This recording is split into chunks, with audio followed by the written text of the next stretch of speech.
Gisusi ni DPWH Secretary Vince Dizon ang sitwasyon sa pagtrabaho sa Metro Cebu Expressway sa City of Naga. Ano ang report ni Fem Marie Dumabo? Nahunong ang trabaho sa 56.9 km nga Metro Cebu Expressway tungod sa cease and desist order nga gipagawa sa DENR niadtong 2024. Human midahili ang bukirang bahin niini og pagkahulpa sa daan niadtong 2023 pa lang.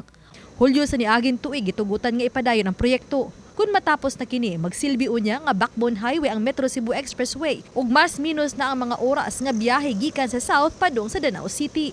Gidisenyo ang proyekto aron mopaluag sa trapiko sa Natalio Bacalso Avenue.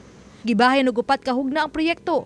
Una, gikan sa Barangay Pandan padung na sa Barangay Kantawan sa City of Naga nga may gilayon nga 4.5 kilometers. Sukad nga gisugdan sa pagpatrabaho kining Metro Cebu Expressway nga proyekto. Gisugdan kini niadtong 2018 og gipasalig ni DPWH Secretary Vince Dizon atol sa pagbisita niini karong adlaw nga mahumana gyud by June kining first nga segment sa maong proyekto. Ang directive ni PBBM is itong mga project na matagal nang hindi natatapos, kailangan tapusin na natin. No? And itong MCE dito sa Cebu is one example of that repeated problem sa DPWH. Hindi napopondohan, hindi nabibigyan ng priority, and then hindi din nagkakasundo yung mga agencies sa plano kasi matagal na itong binigyan ng cease and desist order ng DENR. Nakigtagbo ganihang buntag si Dizon sa mga opisyal sa DPWH Region 7. Sa kontraktor niini ug sa bagong konsultan sa DPWH sa proyekto aron hisgutan ang rehabilitasyon. Diin gituki ang mga gihimong intervention aron di na masubli pa ang nasinating paghulpa sa yuta. They have about 6 solutions to prevent the road slip from happening again. No, and I am confident because we hired one of the best consultants. They also were the group that helped us in the Buda Road in Bukidnon in Davao. Ganito din yung nangyari, no? Bumagsak din, no?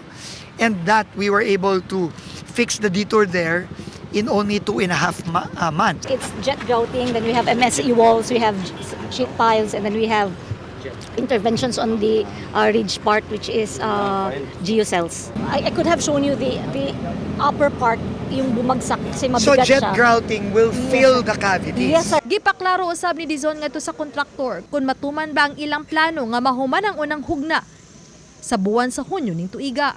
I'm asking a simple question. What is your slippage? Positive, negative? Titingnan natin sa positive tayo. You cannot say tingin natin. Dapat alam nyo.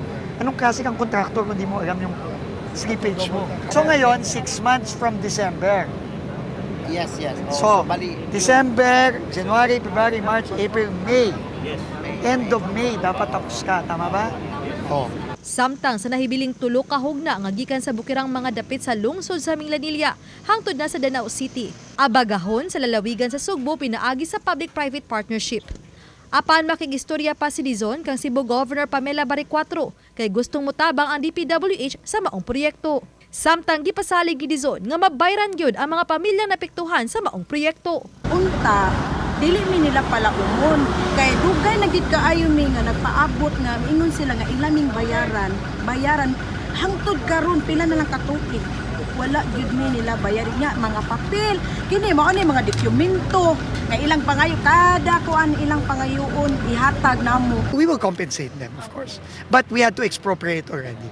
But everyone will be compensated. I can assure the families that we will make sure that they are compensated for the right of way.